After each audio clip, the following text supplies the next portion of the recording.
We often think of acupuncture as some kind of ancient mystery, but what if it's less about mystical energy and more about engineering? Today, we're going to look at acupuncture as a really sophisticated systems approach to regulating the most complex machine on the planet, the human body. So let's start with a really big question, one that kind of flips the whole script on what we think health is all about. What if, instead of just targeting a disease, the real goal was to adjust your body's internal operating system? That's the core idea here. A medicine that's all about regulating the very process of change inside of us. And that brings us to our first big idea, a medicine of change. So if acupuncture isn't just about, sore backs or headaches, what is it actually targeting? Well, the answer is kind of beautiful in its simplicity.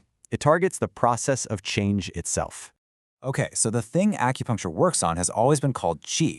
Now that word, it's caused a ton of confusion. It gets translated as life force, and it all starts to sound a little mystical. But if you look at it from a systems point of view, qi is way more practical. Just think of it as the process of change. It's the movement, the transformation, the basic dynamic that lets any system, especially our bodies, work and adapt. So see, it's not a thing, it's what's happening. So that brings us to the language of qi. If you're going to influence this process of change, you can't just go poking around and hope for the best, right? You need a language, an operating system to actually interact with it. You need a map and you need a set of commands. And that language, well, it's called the 5 elements. Now, I know what you're thinking. Wood, fire, earth, metal, water. This is the part where a lot of us just kind of check out because it sounds like alchemy or something. Translating them as literal things is where all the confusion really starts. But what if that's just a huge misunderstanding? Here's the big reveal. The 5 elements aren't things at all. They're just labels for 5 basic trends of change. Wood? That's just expansion and growth. Fire is all about acceleration and peak activity. Earth represents transformation and finding a center. Metal is about contracting and consolidating. And water? That's storage and stillness. All of a sudden, it's not a weird shopping list. It's a dynamic vocabulary for describing literally any system in motion. Okay, so we're mapping the system. Once you have this new language, you can actually start to draw a map of your body's internal operating system.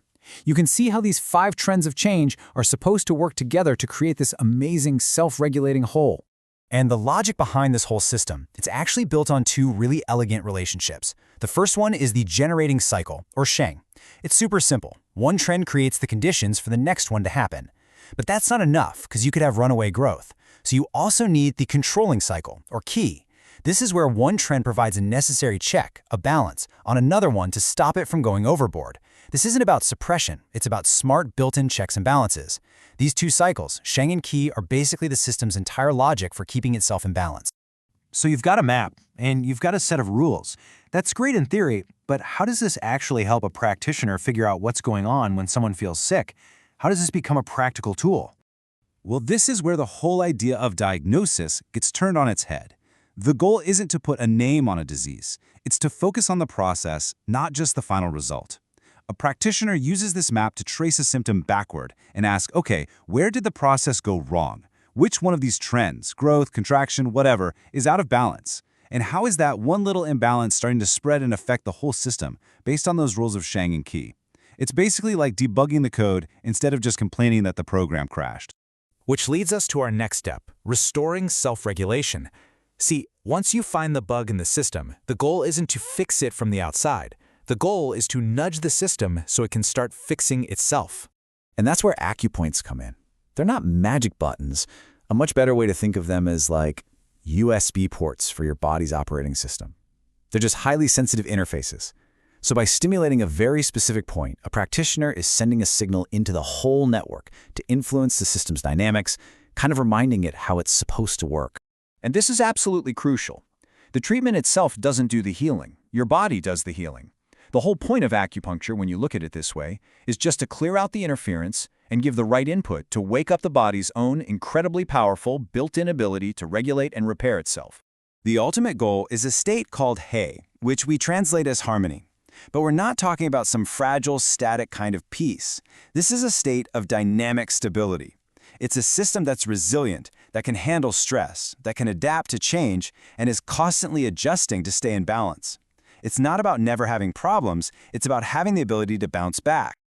Okay, and that brings us to our final and maybe the most important takeaway here. It's really, really important to understand what this whole framework is and what it isn't. When you strip away all the mystical language, what you're left with is an incredibly powerful tool for analysis. The 5 elements framework isn't a belief system you have to subscribe to. It's a practical model for understanding the dynamics of any complex system.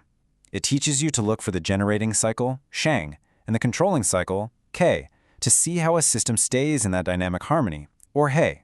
It's not the answer. It's a tool for continuous adjustment. And that leaves us with a pretty interesting question, doesn't it?